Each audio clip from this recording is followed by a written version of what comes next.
It's time for Football at 4 with 97.3 ESPN.com's Andrew DiCecco. My first allegiance is what will be best for the Philadelphia Eagles and our fans for the next 3, 4, 5 years. Powered by the Inside the Birds podcast. Now, live from inside the Matt Black Kia Studios. It's Football at 4. Football at 4 is powered by the Inside the Birds podcast, and it is brought to you this hour by PropSwap, America's sports betting marketplace. Buy and sell your sports bets with the best odds in the country.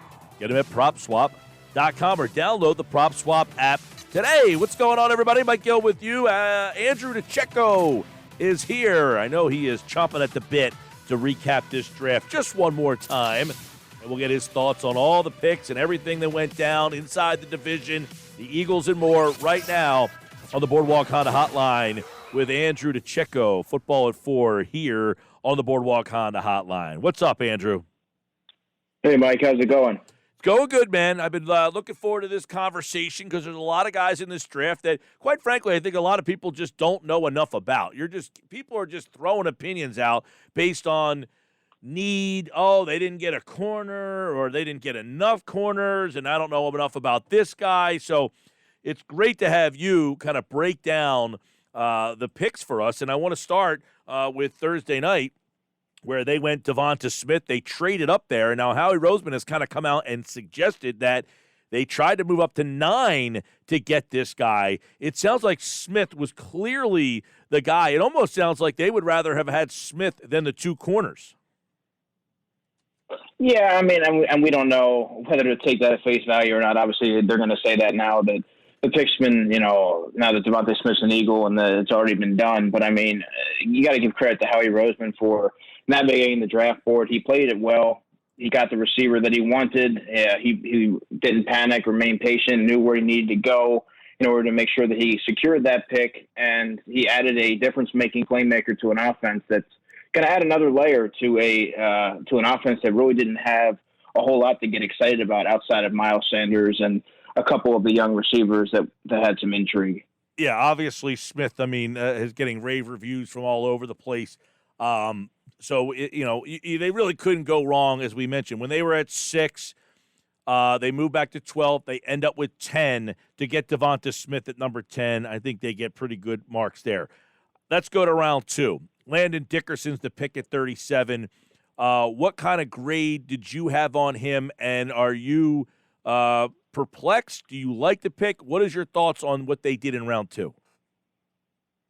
Yeah, I did like the pick. I had a second-round grade on him. Obviously, I always felt that, going in through the pre-draft process talks, I thought that the Eagles' offensive line certainly needed some work, and they finally, they invested premium capital, so they obviously agreed with, my assessment there. And, were it not for the ankle and ACL injuries, he would have been a first-round pick, Landon Dickerson. And when you look at his build, 6'5", 333, very fluid player, very strong, high level of intelligence. He's got the mean streak. He can play center or guard.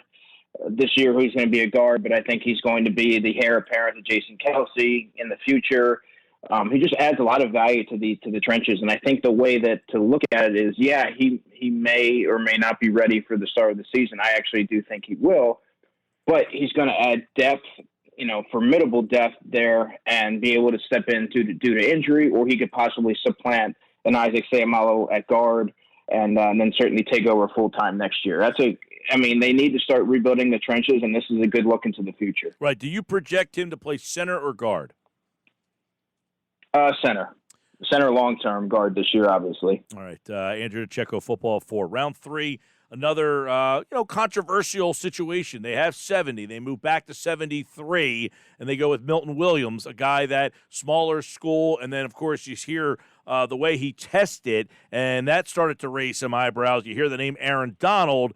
What kind of projection did you have for him? What can you tell us about what happened in round 3 in terms of, did you like the pick? Because that's where, a bunch of corners went a little bit later on in round 3.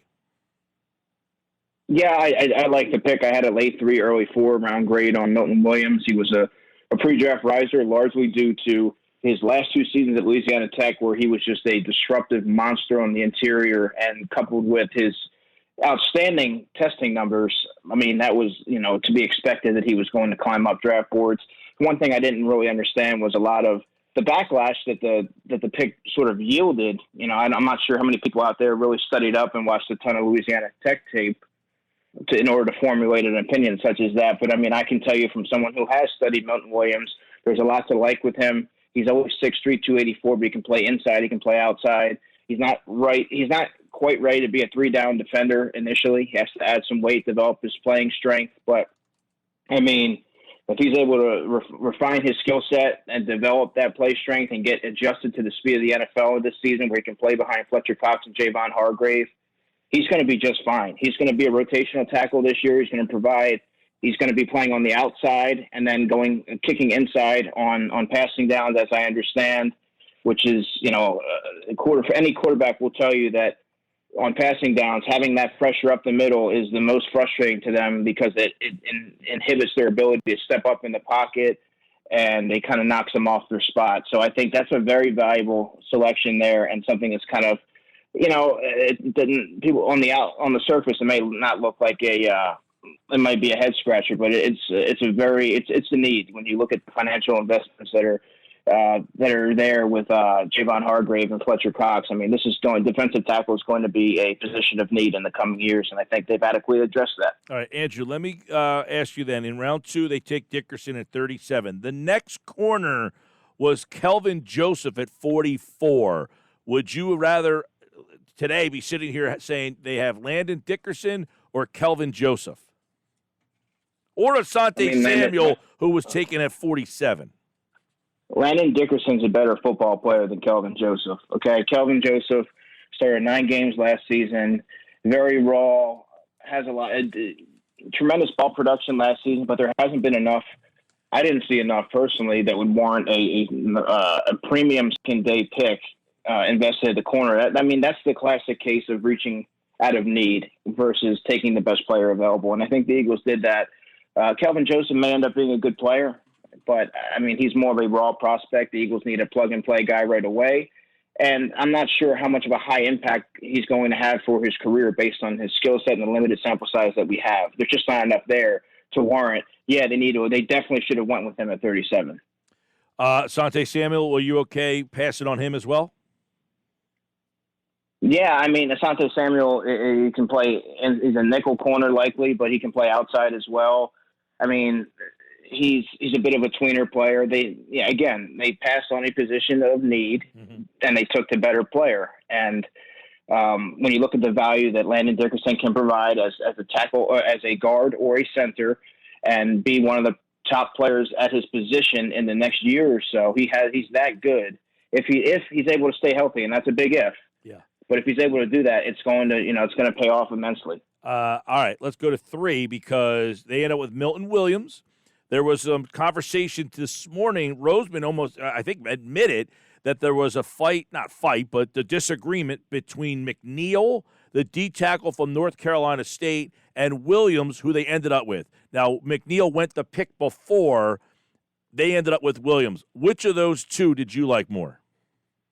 Williams, from an athletic standpoint, just his ability to push the pocket and be disruptive on the line of scrimmage, and his strength at the point of attack, and what he can end up being. I think he hasn't scratched the surface of his potential. And I think McNeil is going to be good for other systems that, kind of implement or require a stout nose tackle to hold that point of attack and be a force against the run. I think there should be a premium placed on pass rushing defensive tackles such as Milton Williams. And you saw him sort of climb up draft boards, and it caught a lot of people by surprise coming off the board at 73. All right, then let's look at the corners in that round because some people thought Aaron Robinson. You were at 70. Should you just stayed at 70, taking Aaron Robinson? You had St. Just. You had a couple other guys that were drafted right in there. You had a run of guys late in the third. But like ending up with Milton Williams, or would you have said, yeah, stay at 70 and go with Aaron Robinson? I think it's important to take the projections into account.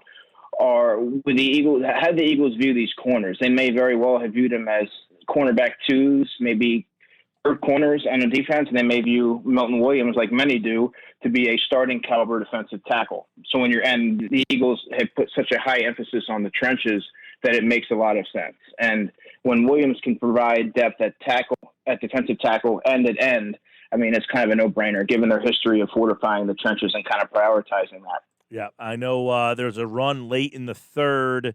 A lot of those comp pick areas as well. You had Nashawn Wright went to Dallas. Elijah Molden went to Tennessee. Ambry Thomas went to San Francisco. Brandon Stevens went to Baltimore. All the players you mentioned are all relatively around the same skill set, same ceiling, I would say. So, I mean, I don't know that they would have made as big of a difference as some may think. Right, yeah, and I think that's the thing, Andrew, that I'm glad that you are kind of breaking this down. You know, it's one thing to hear it from me. You're a guy who studies the draft and has done this. You're already looking to next year's draft, I would imagine already, if I know you, and I know you're already probably looking at 2022. But a lot of these corners were inside slot nickel guys, and the Eagles they don't need that position. Right, and when you really dig down, get down to it and really dig deep and look at the prospects, that's really what you're getting. I mean, you got a Zach McPherson in round 4, which is fantastic value. But I mean, how much better are the guys that went in round 3, right around the time where Milton Williams went, compared to Zach McPherson? I think the Eagles got great value, and they got a starting caliber defensive tackle at 73. I think they played the boy really well, and I think sometimes, casual casual draft fans, they get enamored with the name or the school or whatever. I've always told to scout the player, not the helmet. And you got to go by the traits and the ceiling that they have. I love that comment there. I laugh. People say they don't have any Alabama players. Well, they did. Chance Warmack, and he stunk. So it doesn't mean just because you went to a school that means you can play. Scout the player. I like that. McPherson, 4th round. I'm not huge on McPherson because I personally, Big 12 corners are just hard for me to evaluate. They get picked on a lot. Very athletic, but looks like he has the skill set to be an outside corner more so than an inside corner. Yeah, and when you're looking at looking at a player of his mold, you have to look at traits, right? His stats may not look super gaudy based on just the style of play that comes. The Texas Tech, they're always in these shootout games and things like that. So, of course, you're going to get exposed a little bit. But, I mean, when you really look at it, he has exceptional short area quickness, very good instincts, eye discipline, very smart player, and he's tough. He's going to give up some size more often than not on ball carriers. But, I mean, his tackling can be inconsistent because of that, Mike. But I think that they really got a fundamentally sound corner.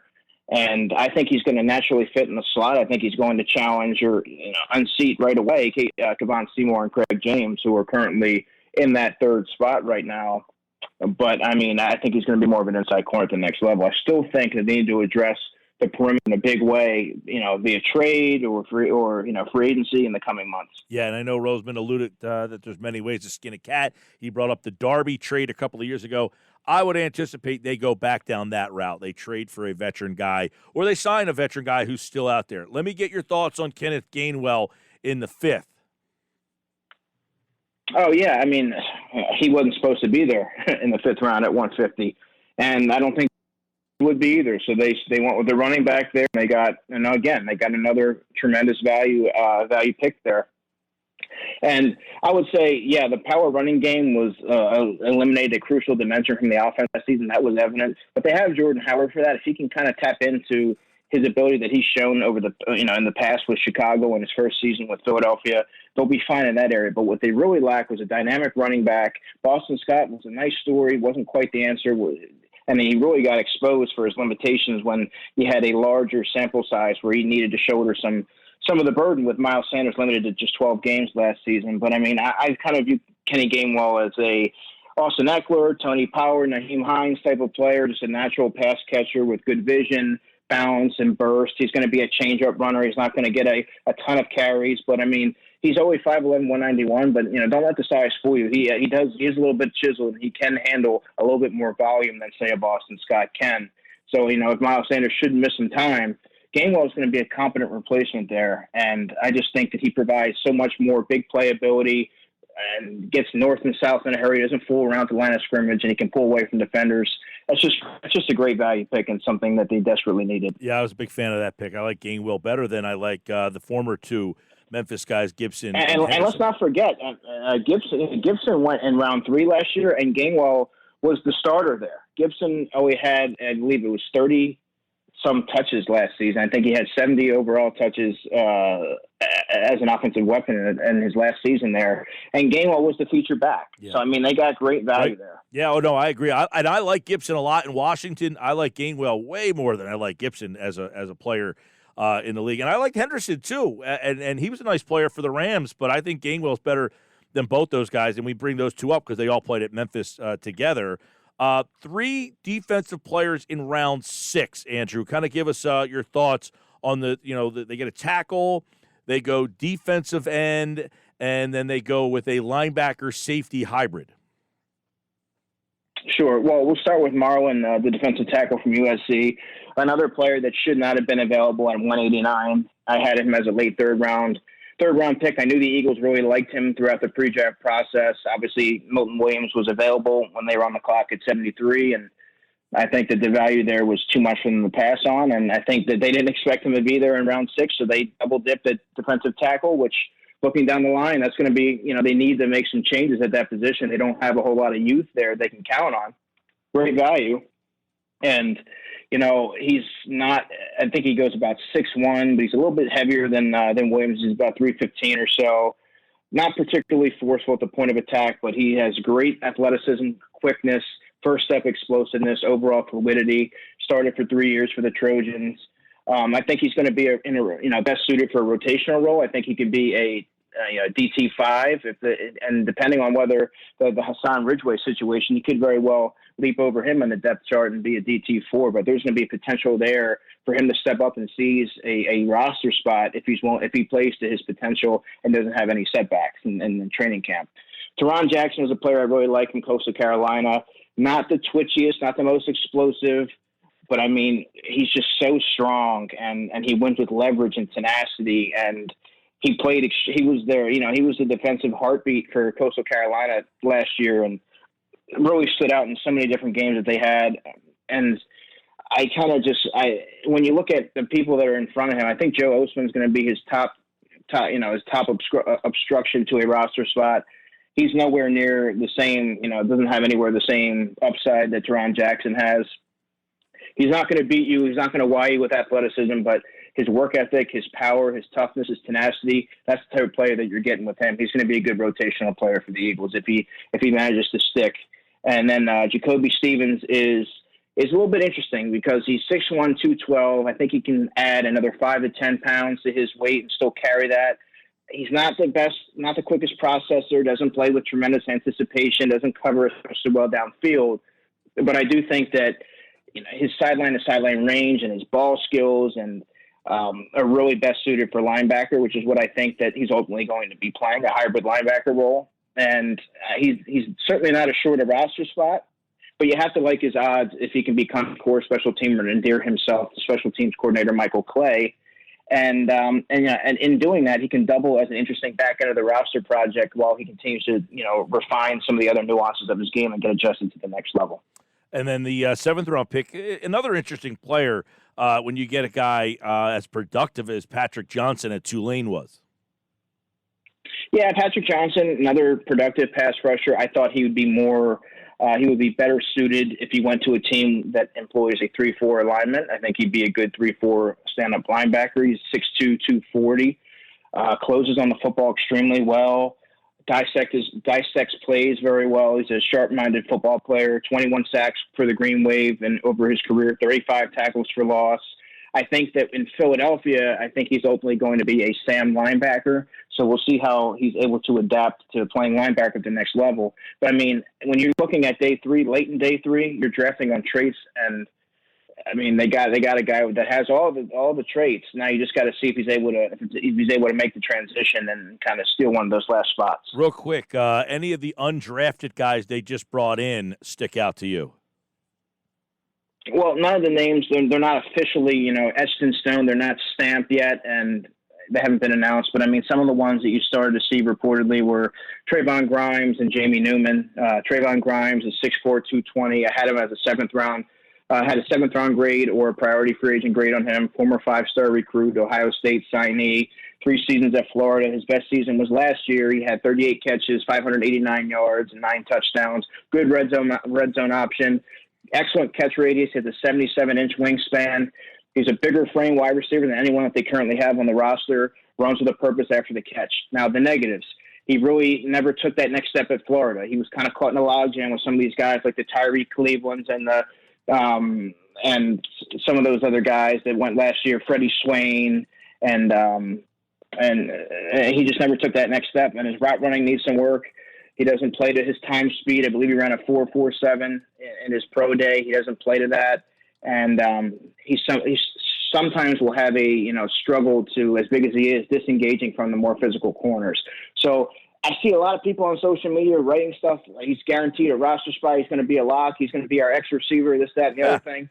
I've been doing this a long time, and I've seen a lot of these undrafted free agents from the Afani Momas to all these different guys come through here.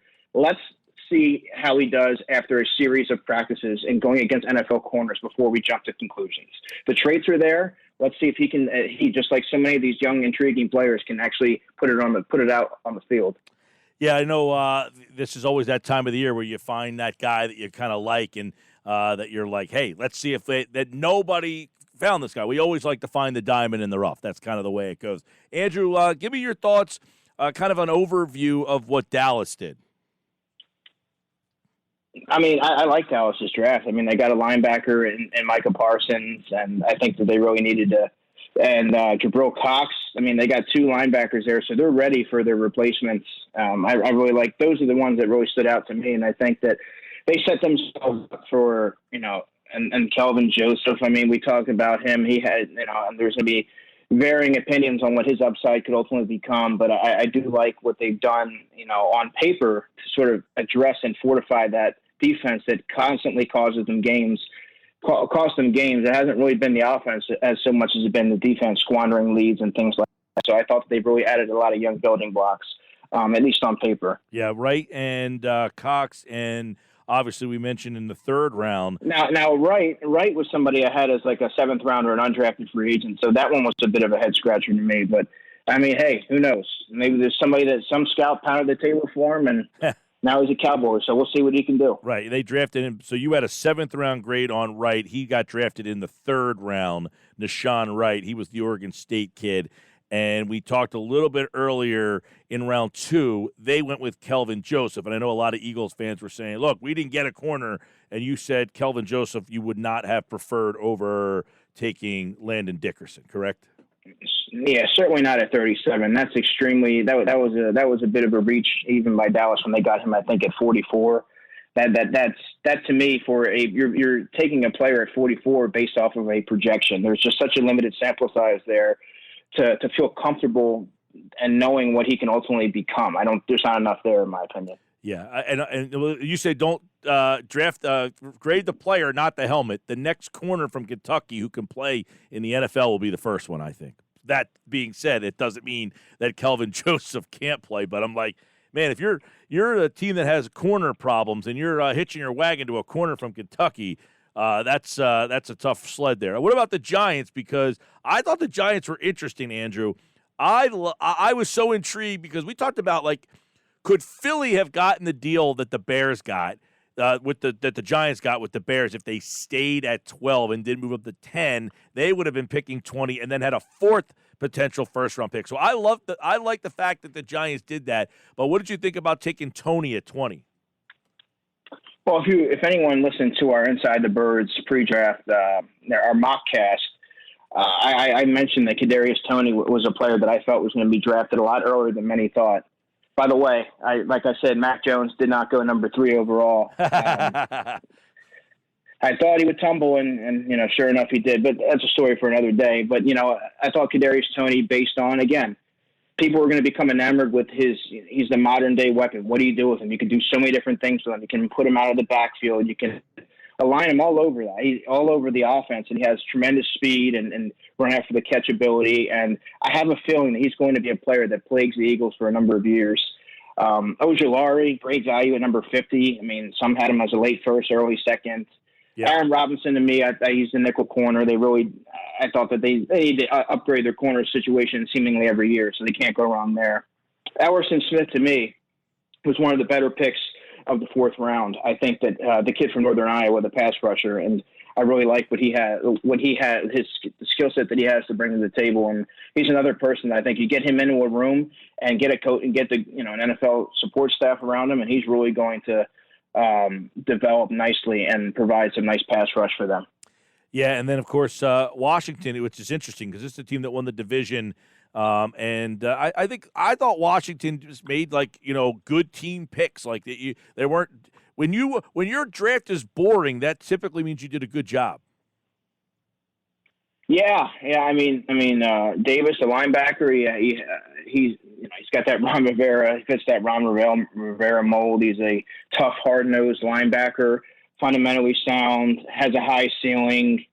I really like the corner from Minnesota that they got. He's 6'4". He's got tremendous length. A key move to me for them was getting a Diami Brown, the wide receiver from North Carolina, at 82. He adds another vertical dimension to their offense. He kind of compares favorably to me to a Terry McLaurin. And their receiving core, if you look at it on paper, it's very, very scary. And you kind of wonder how the Eagles, what's going to be their plan of attack to defend that. They got Curtis Samuel there. You have Gandy Golden, who's got some size. They're very deep there. Adam Humphries is there. And so how do you really defend that? And now they got another guy to take the top off of the defense in Brown. So. All right, there you go. A little breakdown of all the teams' drafts in the NFC East from Andrew DiCecco, and he, like all guests, appeared via the Boardwalk Honda hotline at Andrew DiCecco and a DiCecco NFL, and of course, he, like all guests, appeared via the Boardwalk Honda hotline. All right, Andrew, I know the draft is over and we are sad, but a lot of off-season building still to come. Oh yeah, it's always a work in progress. All right, man. We'll talk to you on Friday. Sounds good, man. Take care.